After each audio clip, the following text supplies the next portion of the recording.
ఈరోజు మన మధ్య ఎవరైనా ఉన్నారా?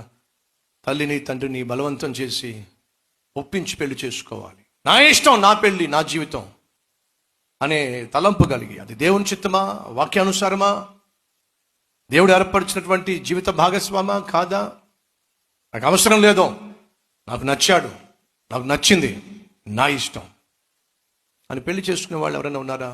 సంసోను బహుబలాఢ్యుడండి. 1000 మంది మగాళ్ళను చంపేశాడు, కానీ ఒక్క అమ్మాయిని జయించలేకపోయాడండి. దయచేసి గమనించండి, ప్రేమ పెళ్లికి, పెద్దలు ఏర్పాటు చేసిన పెళ్లికి ప్రధాన డిఫరెన్స్ ఏమిటయా అంటే, ప్రేమ పెళ్లిలో ఏవైనా పొడపొచ్చులు వస్తే వాళ్ళిద్దరినీ సరిచేసి మళ్ళా సమాధానపరిచేటటువంటి పెద్దలు కరువు అవుతారు.